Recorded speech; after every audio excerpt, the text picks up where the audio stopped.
자, 안녕하십니까. 이번에는 사회문학 9 한번 해볼 텐데, 사회문학 9는 선생님이 먼저 말씀드리겠습니다. 이거 해설지가 잘못됐다고 생각해요. 이거 해설지가 좀 잘못된 부분이 있다고 생각이 들거든요. 자, 그게 왜 그런지 한번 이 설명 들으면서 이따가 같이 한번 납득해 보도록 하겠습니다. 이걸 어떻게 해결해야 되죠? 자, 이거 해설지가 이렇게 잘못되면 되나? 몰라, 선생님이 틀릴 수도 있겠지만 이건 잘못됐다고 생각합니다. 거의 확신해요. 자, 이거 첫 번째 문단부터 한번 설명해 보겠습니다. 자, 첫 번째 문단은 이게 지금 우리가 기업의 입장에서 투자라는 게 있다. 자, 투자에 두 가지가 있는데 첫 번째가 뭐야? 설비 투자라는 게 있고 그 다음에 재고 투자가 있다라는 겁니다. 그래서 설비 투자, 그 다음에 재고 투자. 자, 투자 이 두 가지가 있는데, 자, 그래서 두 번째 문단에서는 설비 투자, 세 번째 문단서부터는 재고 투자를 설명하고 있는 제시문이에요. 자, 근데 이제 이 투자가, 이거 설비 투자가 뭔지는 아시겠죠? 처음에 이제 기업이 내가 이제 자동차 만드는 회사를 만들어야겠다라고 하면 뭐뭐 사야 돼요? 뭐 땅도 사야 되고, 뭐 건물도 사야 되고, 기계도 사야 되고, 뭐 이런 거잖아요, 그렇지? 자, 그런 거 투자하는 거, 뭐 인터넷도 설치해야 되고, 뭐 이런 거 있잖아요, 그렇지? 그다음에 재고 투자 같은 경우에는 일단 이 설비 투자가 끝나고 나서 재고를 어느 정도 가질 것이냐. 자, 재고라고 하는 것은 팔고 남은 양을 재고라고 하거든. 그래서 재고를 많이 갖고 있을 것이냐, 아니면 적게 갖고 있을 것이냐. 자, 그거를 결정하는 걸 얘기하는 거예요. 자, 그런데 이제 두 번째 문단에서 설명을 한번 해볼게요. 자, 이 부분이 좀 잘못됐거든요. 그래서 이 부분을 좀 잘 들어보세요. 자, 설비 투자를 하는 데 있어서, 자, 어떤 가정을 하느냐 하면, 자, 일단 이 설비 투자에서 이게 딕시세 투자 옵션 모형을 설명하죠. 자, 딕시세 투자 자, 옵션 모형이라고 얘기하는데, 자, 여기서 이 용어를 잘 알아야 돼. 이 옵션이라고 하는 건 기업에서 선택을 한다는 거예요. 그러니까 투자를 할 것인가, 아니면 투자를 미룰 것인가, 그러니까 나중에 투자할 것인가, 아니면 투자를 포기할 것인가. 자, 요런 것들 있죠. 이렇게 옵션, 그러니까 보기가 한 3개나 4개 정도 있다는 뜻이에요. 그래서 그 중에 뭘 선택할지를 결정한다는 것인데, 자, 결론적으로 얘기할게요. 결론적으로는, 자, 불확실성.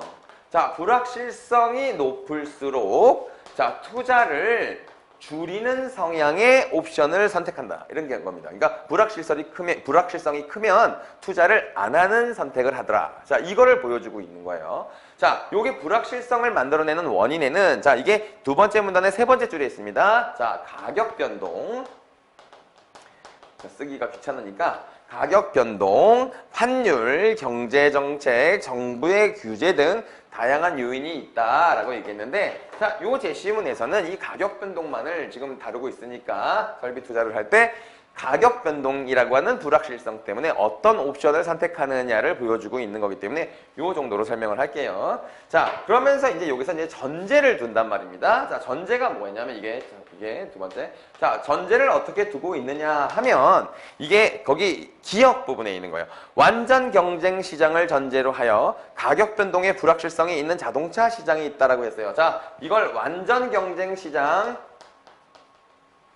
자, 이게 완전 경쟁 시장이 뭔지를 알고 싶으면 선생님이 12, 사회문화 12에서 간단하게 설명을 해뒀고요. 작년 거에도 있어요.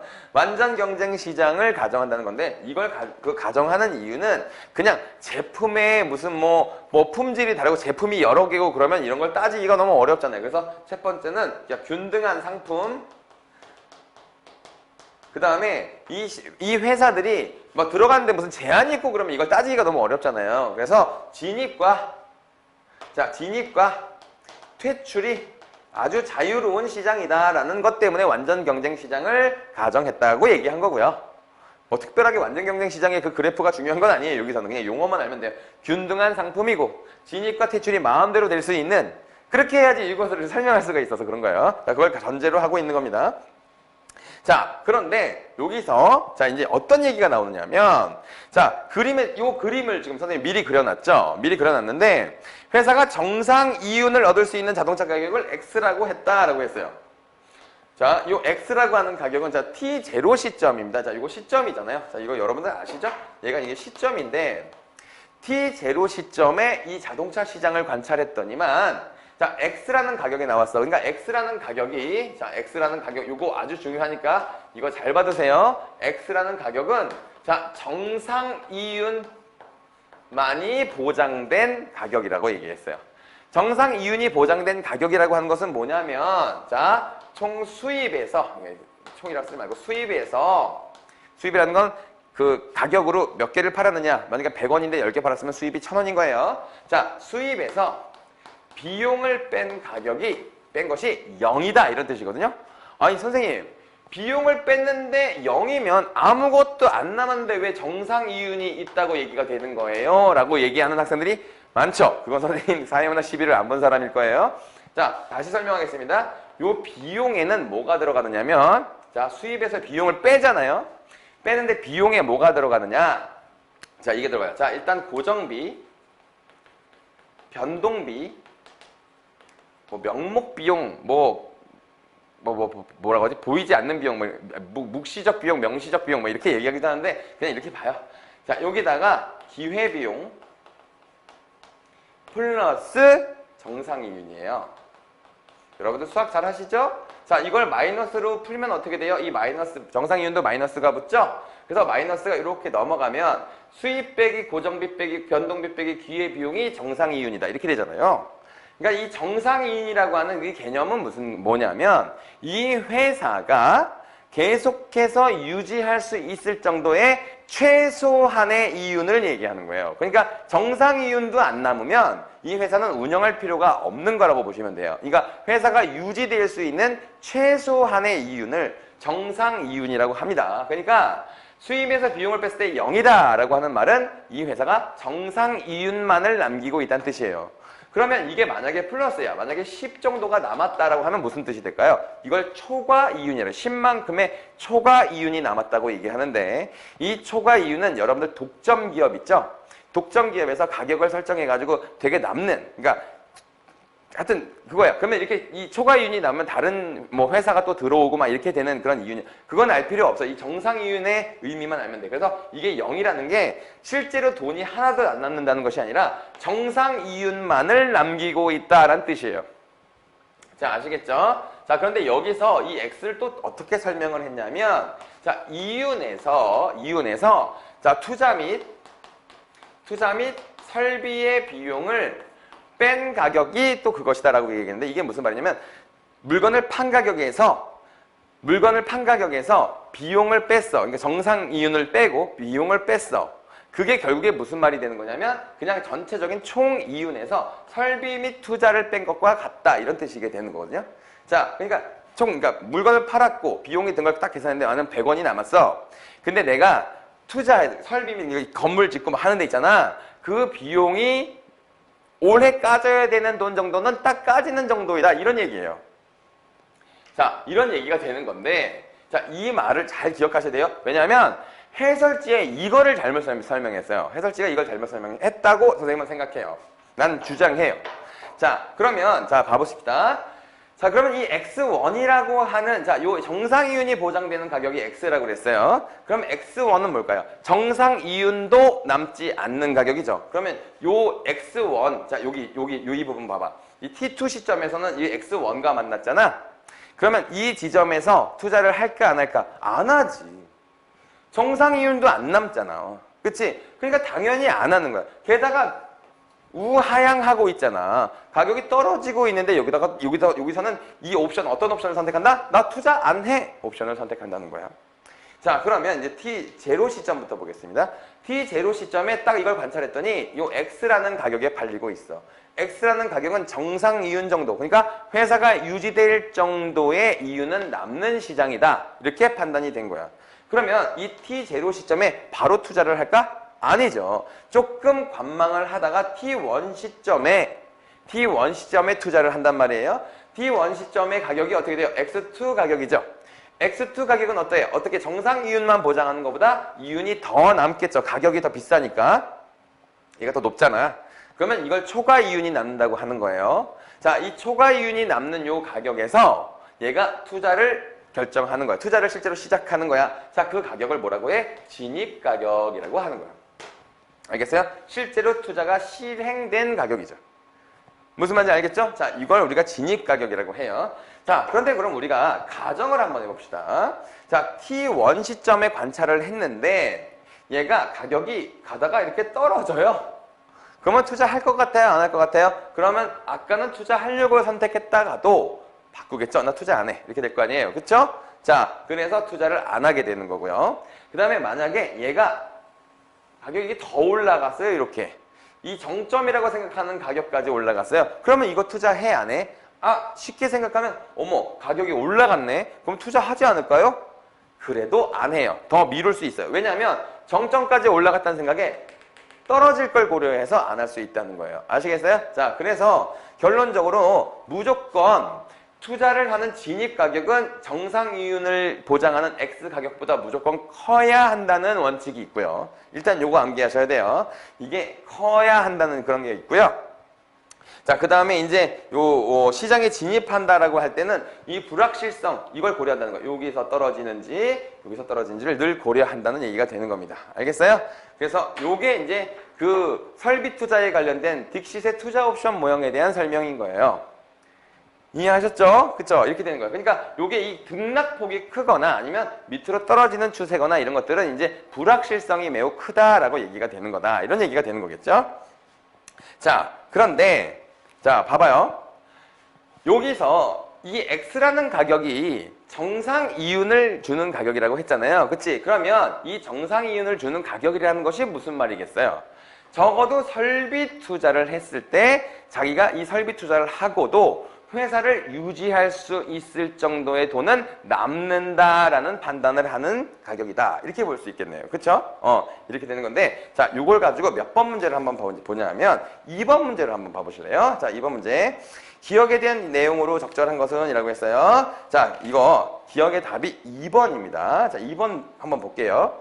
자동차 가격 변동이 가와 같을 때 기업이 T0 이후에 기억의 진입을 결정하는 이유는, 자, T0 이후에 결정을 하잖아. T0는 딱 정상 이윤만 남으니까 그거보다 높은 가격일 때 진입을 해야 되는 거잖아. 그치? 자, 그러니까 요렇게 이거보다 위에 오른쪽으로 상승할 때 이 X 가격보다 더 높을 때 결정하는 이유는 T0에서의 기업이 얻은 이윤이 시장 진입 비용보다 적기 때문이다. 그런데 이윤이 시장 진입 비용이 아까 설비 및 투자 비용이잖아. 그치? 설비 투자잖아. 이 설비 투자금을 회수할 수 있다는 판단을 해야 되기 때문에, 자, 2번이 틀린 거죠? 이윤이 진입 비용보다 크기 때문이다 라고 써야 되는 거예요. 그쵸?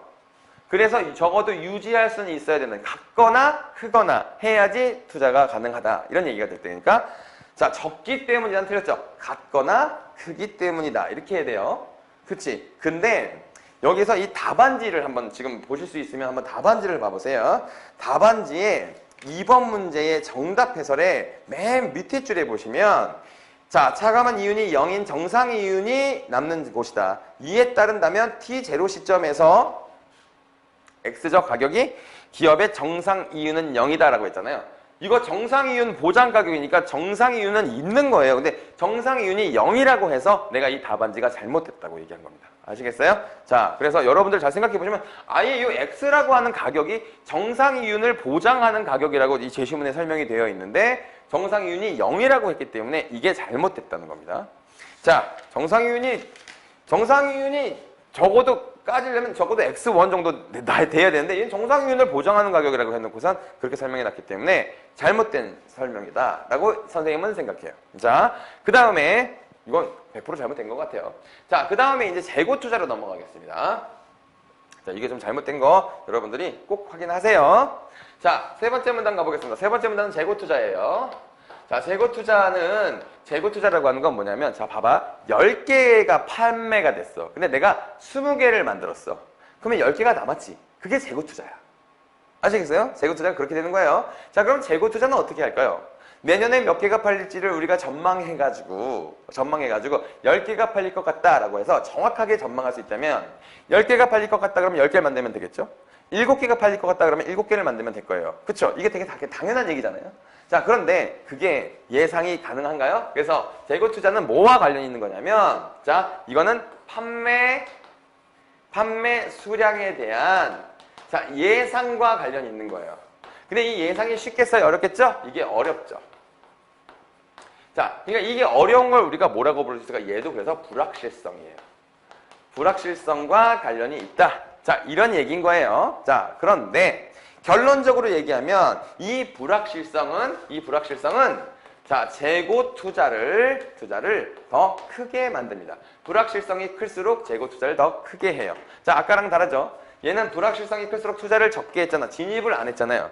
이거 왜 진입을 안 해요? 선생님 설명 하나 빼먹었네요. 왜 진입을 안 할까요? 비가역성 때문에 그래요. 한번 투자해 놓으면 이게 물을 수가 없어요. 그래서 얘는 이게 되게 약간 이 불확실성이 클수록 투자를 줄이는데 얘는 오히려 불확실성이 클수록 재고 투자를 늘립니다. 자, 그 이유를 한번 볼게요. 자, 이유가 뭐냐면 여러분들 이거 지워도 되죠, 이제. 여러분들 자, 그거 선생님이 사회문화 12에서 설명을 하긴 했어요. 근데 선생님 사회문화 12 다시 찍으려고. 여러분 이거 보는 학생들이 선생님 그래도 이해가 안 가요. 이런 애들이 많더라고요. 다시 찍을 거예요. 다시 찍을 거라고. 기대하십시오. 다시 찍어볼게요. 자, 사회문화 12를 보면 선생님이 이거 이런 설명했어요. 평균 비용선이라는 게 있어요. 이게 평균 비용 곡선이라는 거거든. 평균 비용선은 이게 생산량이에요. 생산량이 이렇게 커질 때 일정 구간까지는 이렇게 감소하거든요. 근데 일정 구간을 넘어가면 증가해요. 그러니까 딱 요 지점이 가장 최적의 생산량이 되겠죠. Q라고 씁시다. 생산량이 최적의 생산량이 되겠죠. 그러니까 이거보다 오른쪽으로 하면 어떻게? 생산 비용이 비싼 부분이 되는 거잖아요. 그렇죠? 근데 여기는 어떻게? 생산 비용이 적어지죠. 그러니까 이 지점보다도 이 지점이 좋아요. 그러니까 무조건 이 지점이 가장 최적의 지점이거든. 자, 그런데 생각해봐. 만약에 실제로 여기만큼이 팔렸어요. 자, 이게 판매량이야. 그러면 어떻게 돼? 이만큼 남았죠. 그렇죠? 이게 재고 투자예요. 아시겠어요? 근데 그 다음 해에 이만큼이 팔린다고 생각해봐요. 이만큼이 팔린다고 생각해봐요. 그러면 어떻게 해요? 올해 이만큼을 생산할까요? 그게 아니라 올해도 똑같이 이만큼을 생산해요. 그리고 전년도에 안 판 거 있잖아요. 그걸 여기다가 팔면 되죠. 전년도에 안 팔고 남은 거 있잖아. 남은 거 다음 해에 팔면 되잖아요. 그렇죠? 그러니까 그러면 재고 투자가 전년도엔 재고 투자가 있었고 그 다음에 많이 팔려서 재고 투자가 0이에요. 그러면 더 만드느냐? 더 만들진 않는다는 거야. 더 만들진 않고 딱 요만큼만 계속 만들어. 그래서 재고 남은 거 갖고 있다가 더 많이 팔리면 이거 팔아. 그리고 다음에는 또 판매량이 줄어들었어? 그러면 재고가 또 남겠지. 그것도 그 재고 투자야. 그리고 다음에는 이제 또 많이 팔렸어? 그러면 남은 재고 또 팔면 되지. 이렇게 되지. 자, 여기서 중요한 게 뭐예요? 재고 투자는 많이 팔린다고 더 많은 생산을 하지도 않고 적게 팔린다고 더 적게 생산하지도 않아요. 계속 요거를 계속 유지한단 말이에요. 그러면 어떻게 돼? 재고 투자는 늘 플러스죠. 계속 이거 Q로만 생산하니까 재고 투자가 있다가 다음 해에 더 팔리면 이걸 팔잖아. 그치? 그리고 다음 해에 안 팔렸어? 그럼 재고 투자 또 발생했지? 그 다음에 재고 투자 다음 해에는 이걸 팔잖아. 그치? 결국엔 그렇게 되기 때문에 재고 투자 자체는 늘 증가해요. 그래서 그 문단의 맨 마지막에 재고의 순 증가분이 증가한 것이기 때문에 불확실성이 재고 투자를 증가시킨 것으로 볼 수 있다. 그래서 재고 투자를 늘 조금씩 더 해놓는다는 거예요. 자, 이게 이 재고 투자에 대한 이야기야. 자, 이거는 이론적인 얘기라는 겁니다. 아시겠어요? 자, 이게 이론적으로 그렇다는 거예요. 그러니까 이 평균 비용 곡선을 보면은 이게 정확하게 비용이 가장 작은 부분이 있기 때문에 더 많이 생산하거나 더 적게 생산하는 게 좀 바보 같은 짓이구나. 그래서 늘 이 부분에 생산을 하고 덜 팔릴 때는 이렇게 재고 투자가 발생하고 더 많이 팔릴 때는 재고를 판매하고 이렇게 되는 거구나. 그냥 이렇게 이해하시면 돼요. 어렵지 않은 내용이잖아요. 그치? 자, 그런데 이게 실제로는 그러냐? 자, 실제로 한번 관찰을 해봤더니 실제로는 그렇지 않다라는 게 맨 마지막 문단에 나온 거예요. 그래서 실제 현실에서는 어떤 현상이 나타나느냐? 자, 재고 소진 깊이 모양이 나타나는 거예요. 깊이 모양이 나타나는 건데, 자, 이거 봐봐요. 자, 이게 실제로 판매량에 대한 예상치가 이렇게 나온 거예요. 이렇게 나왔어. 왜 사인 곡선을 그려? 자, 얘가 이렇게 됐어요. 자, 그러면 실제로 생산은 어떻게 되느냐? 재고 투자는 어떻게 되냐? 이렇게 된다는 거죠. 그쵸? 자, 이렇게 된다는 거야. 그러니까 결론적으로 이게 몇 번 문제에 있는 거랑 비슷한 거냐면, 자, 4번 문제에 있는 그림과 되게 비슷하게 나왔죠? 그쵸? 자, 이게 왜 그러냐? 자, 실제로는 잘 팔린다 싶으면 일단 기본적으로 얘네들이 평균적으로 생산하는 생산량을 예상하는 것보다 더 생산을 해놓는다는 뜻이에요. 자, 그게 사실 그런 얘기거든요. 그래서 자, 이게 굉장히 갑자기 수요가 갑자기 쫙 증가하잖아. 그랬을 때 물건이 만약에 이렇게 됐다고 생각해봐. 이렇게 됐다고 생각해봐. 실제 생산은 이렇게 했다고 해봐. 그러면 더 팔 수 있는 걸 못 팔았지? 더 팔 수 있는 걸 못 팔았다는 것은 자, 두 가지 의미가 있는 거야. 자, 요렇게 생산했어. 그래서 더 팔 수 있는데 못 팔았어. 이거는 더 많이 만들어서 팔고 남은 거야. 이건 재고 투자가 되겠지, 그치? 이만큼은 재고 투자가 되는 건데, 자, 이렇게 이 빨간색 선으로 생산을 했다고 쳐봐. 그러면 이만큼 팔 수 있는데 못 팔았잖아요? 자, 그렇게 되면 어떻게 돼요? 첫 번째. 자, 얘가 실현할 수 있는 수익. 자, 실현 수익을 실현하지 못했죠. 실제로 팔 수 있는 걸 못 팔았잖아. 자, 그게 안 좋아요. 이걸 되게 싫어하는 거야, 기업에서는. 자, 두 번째 뭐죠? 이렇게 되면은 실제로 판매할 수 있는 양보다 더 못 팔았기 때문에, 자, 예를 들면 현대자동차, 그 다음에 무슨 뭐 쌍용자동차가 있다고 쳐봐. 두 개가 있을 때 얘가 못 판 만큼을 누가 팔았을까? 이게 쌍용자동차 거라고 하면 현대자동차에서 팔았겠지.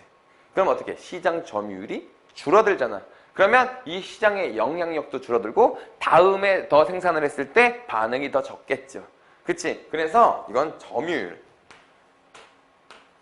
점유율도 낮아지게 되는 거야. 그래서 실질적으로는 어떻게? 재고를 더 많이 만들더라라는 겁니다. 재고 투자를 더 하더라라는 거야. 그래서 거기 맨 밑에서 하나, 둘, 셋, 넷, 다섯, 여섯 번째 줄에 봐봐.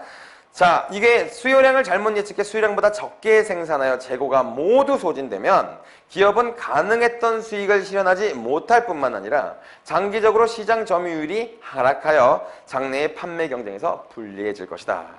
그래서 따라서 수요가 증가할 때 재고 소진을 우려하는 기업은 예상되는 수요의 증가에 따라 생산을 늘려 재고 투자를 더 확대하게 된다. 이게 실질적으로는 이렇게 나타난다는 거야. 이렇게 나타난다 이런 거죠.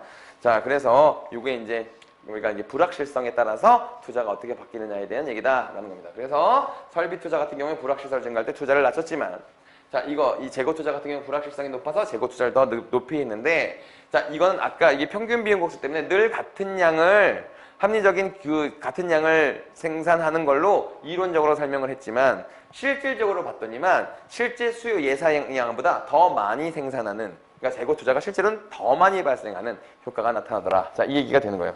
자, 1번 문제 보겠습니다. 딕시세 투자 옵션 모형에서는 시장에 대한 정책 변화로 불확실성이 커지면, 자, 불확실성이 커지면 투자가 위축될 수 있다. 커지면 투자가 위축된다, 줄어든다. 그러니까 1번이 맞죠. 그렇죠? 그다음에 2번은 아까 설명했잖아요. 그렇죠? 2번은 아니 사실은 2번 문제를 여러분들이 틀렸다는 게 아니에요. 2번 문제는 풀 수 있죠. 풀 수 있는데 말도 안 되잖아. 기업이 얻은 이윤이 시장 비용보다 많아야지 진입을 하지. 적은데 왜 진입해? 그래서 2번이 틀렸다는 건 다 알아서 답은 잘 풀더라고. 근데 해설지가 잘못됐다는 거야. 정상 이윤이 0이라는 말이 틀렸다는 거야. 다음에 3번 문제 보겠습니다. 자, 3번 문제는 1번. 자, A가 그 딕시세 투자 옵션이고 B가 재고 투자잖아요. 그렇죠? 프로덕션 스무팅 이론. 자, A는 B와 달리 고정자본의 비가역성을 배제했다. 자, 이거는 A가 비가역성. 자, 아까 이 설비 투자가 비가역성을 갖고 있었죠? 얘가 비가역성을 갖고 있었잖아요. 그래서 잘못 설명한 거고요. 자, 2번 같은 경우에는 B는 A와 달리 기업의 불확실성에 따른 수요의 변화를 고려하여 투자 시기를 결정한다라고 했는데, 자, 이거는 이제 A가 A는 그렇지 않았죠. 그렇죠? 자, 그다음에 3번에 A와 B가 모두 불확실성이 존재하는 상황에서 기업이 투자하는 행위를 실증적 분석을 통해 설명했다. 실증적 분석이 요거고요. 요거 재고 투자 요 부분은 이론적인 얘기고 실증적으로는 요거 재고 투자가 더 발생한다잖아요. 그래서 요게 써 있어요. 그게 네 번째 문단 시작할 때 써 있잖아요. 네 번째 문단 시작할 때 써 있습니다. 자, 그 다음에 4번은 맞죠. A에서는 자본주의에 대한 기업의 투자를, B는 재고량에 대한 기업의 투자를 설명한다. 너무 당연한 말이고요. 5번에 자, 불확실성이 커질 경우 A에서는 기업 설비 투자가 줄고 B에서는 기업의 재고 투자에 변동이 없다가 아니라 증가한다. 그렇죠? 그래서 3번도 5번은 틀렸고 4번이 맞죠. 자, 4번 같은 경우가 지금 뭐냐면 그 0점에서 T 지점까지는 자, 예상과 실제 수요가 일치를 했어요. 그런데 이때는 자, C가 생산량을 조금 실제로는 좀 덜 생산했죠. 그러면 전년도에 있었던 재고를 소진했을 거예요. T1에서 T2는 자, 실제 수요가 굉장히 가파르게 증가했는데 예상을 어떻게 잘못했죠. 조금 더 되게 낮게 예상을 했죠. 그래서 실질적으로 재고 소진 기피 모형이기 때문에 예상보다는 더 생산했어요. 예상보다 더 생산하게 했는데 실제 수요까지 가지는 못했죠. 그럼 어떻게 될까요? 아까 얘기했던 것처럼 실현 수익을 못하고 점유율이 낮아지겠지. 그래서 나중에 장내 판매는 좀 안 좋은 영향을 미쳤을 거예요. 그 다음에 T2에서 T3 지점을 보면 실제로 수요나 판매량은 굉장히 크게 감소했죠. 그런데 생산량은 그거보다 더 많았잖아요. 그렇죠? 그렇기 때문에 어떻게 됐을까요? 어떻게 됐을까요? 자, 재고가 남았겠죠. 자, 이런 상황이 된 거예요. 자, 적절하지 않은 것은 답 5번입니다. 기업은 T2에서 T3까지 시기의 실제 수요량이 예상보다 감소한 것을 고려하여라고 하는데 이게 이어서 T1서부터 그러니까 얘가 지금 이게 뭐야? 이렇게 생겼다고 지금 얘가 예상하고 있잖아요. 그렇죠? 그러니까 T3 이후라고 하면 어떻게 돼? 수요가 증가할 걸 예상하겠네요. 자, 그래서 5번 봐보세요. T3부터 T3까지 시기의 실제 수량이 예상보다 감소한 것을 고려하는데 고려한 것보다 다음 시기는 어떻게 증가할 것을 고려하겠지? T3 이후의 경계 팽창기에서의 생산량을 T1부터 T2 시기의 생산량보다 감소시킬 것이다? 감소시키지 않겠지. 그치? 그러니까 똑같이 하거나 아니면 더 하겠죠. 그쵸? 그래서 5번이 틀리게 된 것입니다. 자, 약간 이건 논란이 있는 제시문이에요. 그쵸? 논란이 있는 제시문이고 선생님이 생각할 때 정상 이윤이 0이다는 너무 근거가 없는 말인 것 같습니다. 그게 비용에 포함되어 있는 건데 그걸 0이다라고 하는 걸 어떻게 판단할 수가 있죠?